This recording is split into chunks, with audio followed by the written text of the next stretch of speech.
Bom, vamos falar sobre a CNI, a Confederação Nacional da Indústria, que avaliou como positivo o encontro realizado ontem na Malásia entre os presidentes Lula e Trump. Segundo a entidade, o diálogo representa um avanço concreto nas negociações bilaterais e reforça o compromisso de ambos os governos com a construção de soluções para o comércio entre os dois países. E é sobre esse assunto que eu e a Patrícia vamos conversar agora com Frederico Lamego, superintendente de Relações Internacionais da CNI. Frederico, muito boa tarde a você. Boa tarde, prazer falar com você, Nelson e Patrícia. O prazer é nosso. Então vamos lá.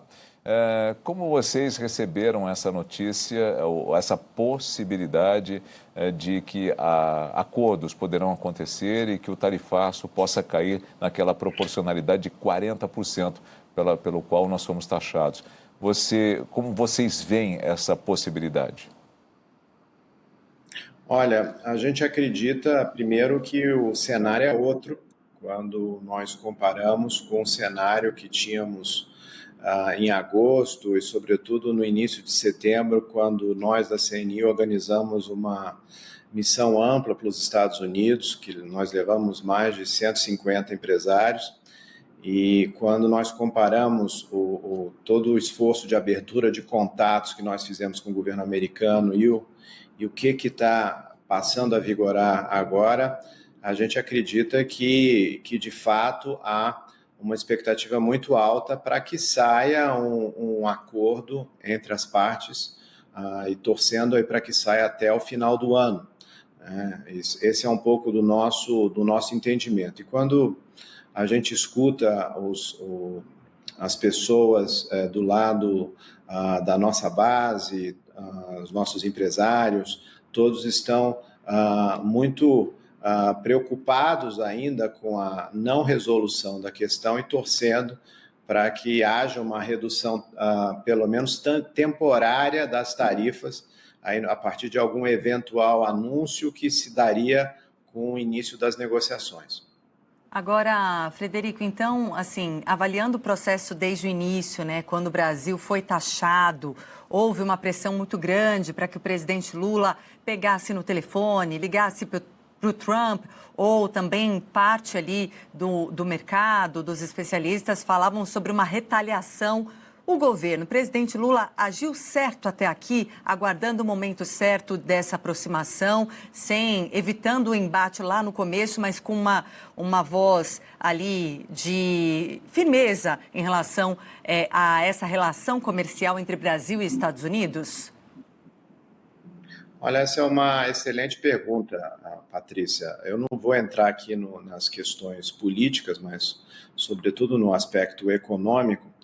Quando nós estivemos nos Estados Unidos no mês de setembro, era nítido, primeiro, a falta de informação do governo americano sobre o papel do setor privado e a importância do comércio bilateral para os dois lados. Nós fizemos um evento grande, inclusive em Washington, mobilizamos, como eu falei, mais de 150 pessoas, e ficou nítido dos dois lados que deveria haver uma estratégia ampla de influência e de engajamento por parte do setor privado para começar a prover às autoridades americanas de quão importante é a relação comercial entre os dois países. No nosso lado, nós também encaminhamos para o governo uma proposta de um plano de contingências, né, que se traduziu no Plano Brasil Soberano.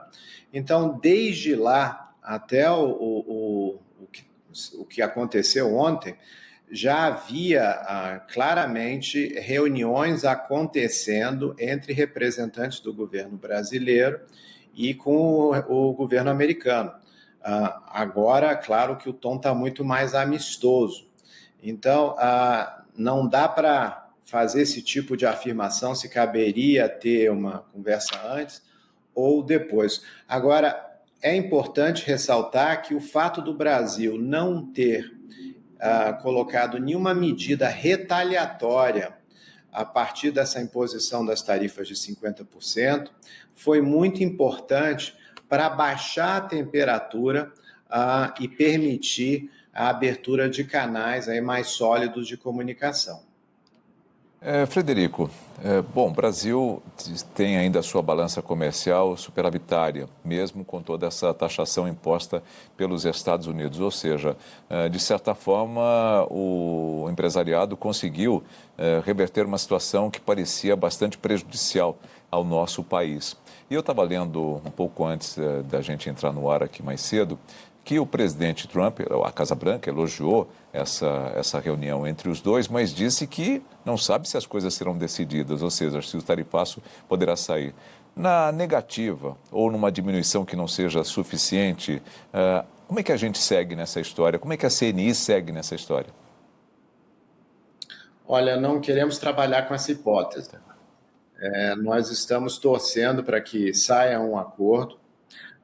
O entendimento, a informação que nós recebemos por parte do lado americano foi que a oferta brasileira precisa ser generosa, e quando eu digo oferta, é porque os acordos que estão sendo firmados entre os Estados Unidos e diversos países, foi o caso da Austrália, o caso da Indonésia, Japão, todos eles têm o componente tarifário, mas eles contemplam também um anúncio de investimentos nos Estados Unidos, e há alguns desses acordos que, inclusive, contemplam compras governamentais de produtos americanos. E aqui a gente tem, por exemplo, o Brasil tem uma série de planos de aquisição de produtos militares, por exemplo, que poderia ser colocado numa mesa de negociação.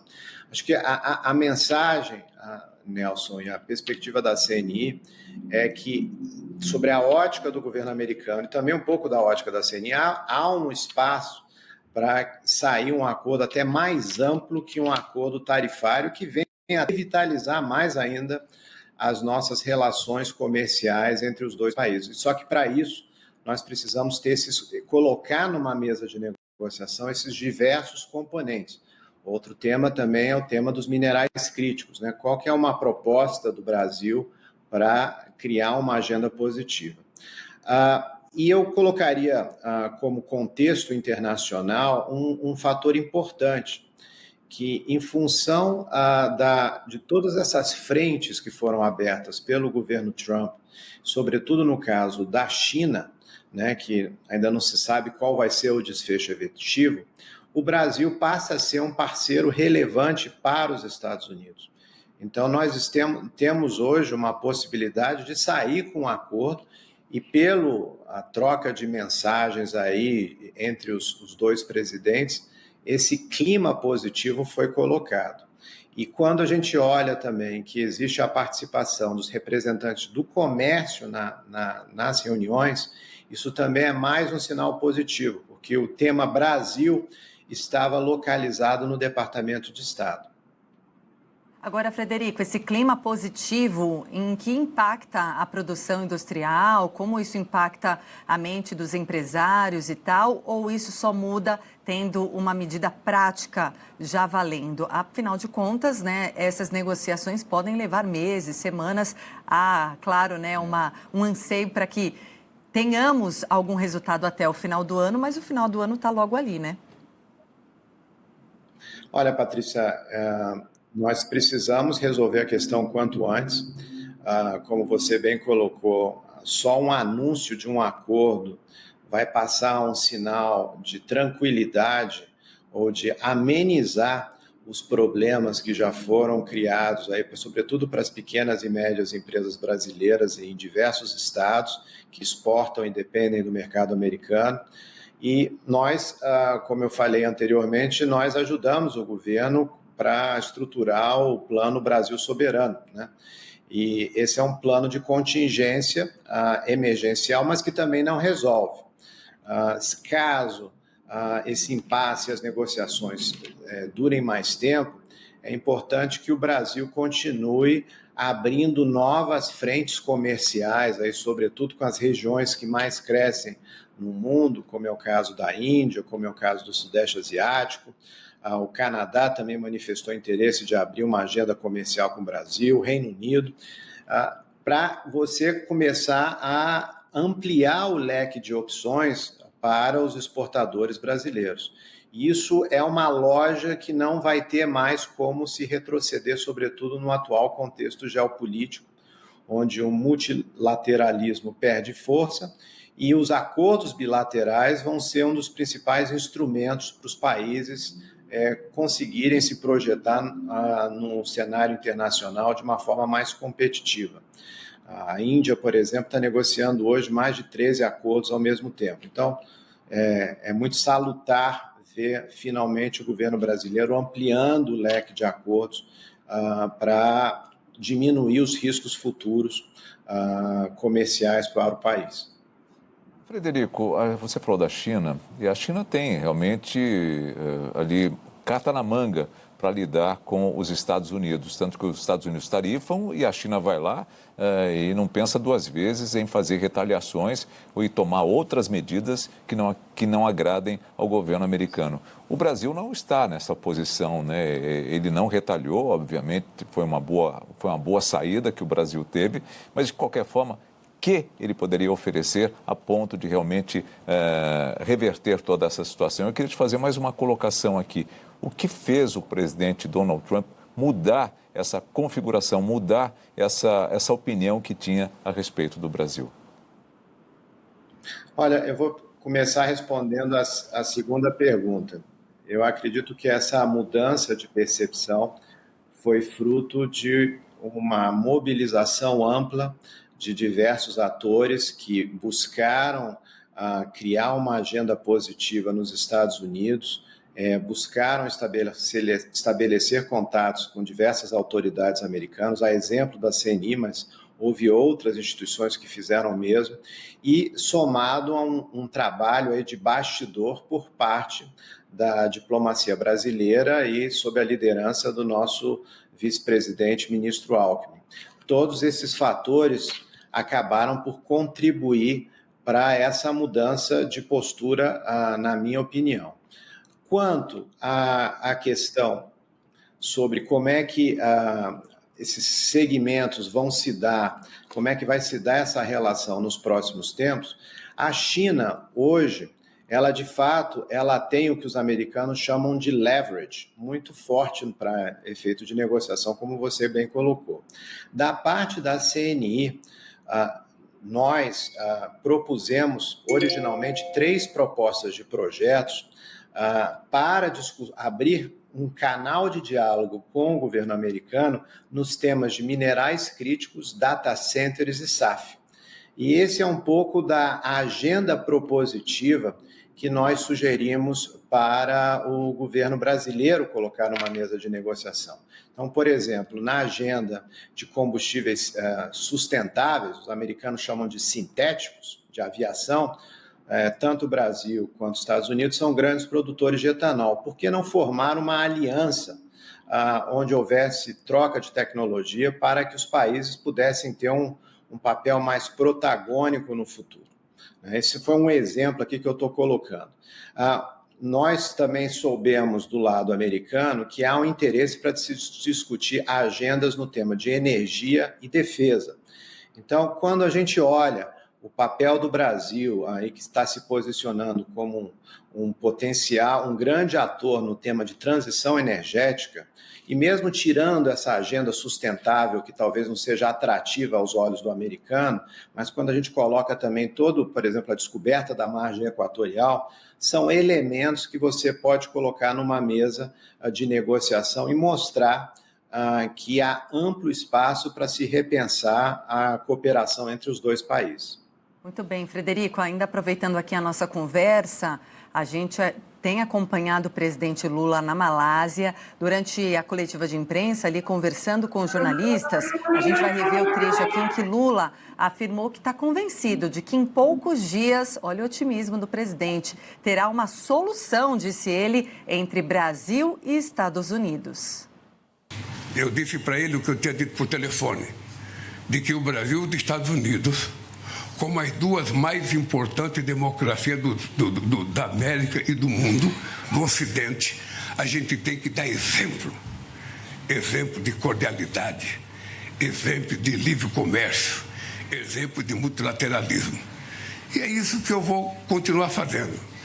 Eu tenho o telefone do presidente Trump, ele tem o meu telefone. Agora, se os intermediários nossos falharem, sabe aonde é que a corda vai doer? Não, porque muitas vezes, gente, muitas vezes. Eu estava na reunião de ontem e confesso para vocês, a pessoa mais entusiasmada na reunião era o presidente Trump. Agora, veja, obviamente que na nossa equipe tem gente que concorda, que não concorda, que gostaria de fazer acordo, que não gostaria. Eu só quero dizer para a imprensa brasileira que está aqui, eu estou convencido de que em poucos dias nós teremos uma solução definitiva, sabe, entre Estados Unidos e Brasil, para que a vida siga boa e alegre, do jeito que dizia o Gonzaguinha na sua música. É assim que eu volto para o Brasil, satisfeito, sabe, e certo que tudo vai dar certo para o povo brasileiro. Bom, tá aí, né? Tá bastante confiante e me parece que vocês também, da CNI, também estão bastante confiantes, né, nessa questão do tarifaço. Estamos corretos? Sim, nós estamos muito confiantes na solução do impasse o quanto antes. E como eu coloquei no início, Nelson, isso vai depender muito da oferta que o Brasil vai colocar na mesa de negociação. Se forem contemplados esses aspectos que eu mencionei anteriormente, eu acredito que um caminho para a solução pode sair de fato rapidamente. E quando a gente olha também a entrevista ontem, que foi colocado algumas palavras de estruturação de grupos de trabalho, por exemplo, imediatamente, isso foi colocado mais de uma vez, isso indica que o processo deve fluir rápido. E isso não é normal, muitas vezes, no meio diplomático. Então, isso nos chamou a atenção e reforça um pouco desse entendimento. Frederico, me chamou a atenção, né, essa fala do Lula dizendo, olha, o mais eufórico, animado nessa reunião era o presidente Trump. E aí tem uma outra fala do Lula que ele fala o seguinte, se eu sei fazer alguma coisa nesses anos de política é negociar. Há tempos atrás, achávamos improvável essa relação tão próxima ou tão amistosa entre Lula e Trump diante das suas diferenças políticas. Como um interesse comercial, uma proposta comercial, uma aproximação comercial pode fazer com que governos esqueçam ou deixem de lado suas diferenças políticas? Olha, relações internacionais se dá por meio de pessoas. E as pessoas estabelecem uma relação de confiança na medida em que tendem a conhecer mais claramente o que cada lado tem a oferecer num processo negocial. E é bom recordar que no primeiro mandato do governo Lula, o Brasil teve uma relação excepcional com o governo republicano do presidente Bush. Então, isso dá um indicativo de que o presidente Lula, de fato, tem uma capacidade negocial que sobressai qualquer questão política diferenciada. E a gente acredita também muito na capacidade da diplomacia brasileira de levar adiante um acordo que seja benéfico para as partes. Muito obrigado, foi muito bom conversar com você. Agora vamos aguardar, né? Vamos ver se vai ser rápido mesmo ou vai seguir no rumo da diplomacia, que geralmente não é tão veloz assim. Obrigado, viu? Boa tarde, obrigado aí pela oportunidade, estamos à disposição. Então, um abraço a você.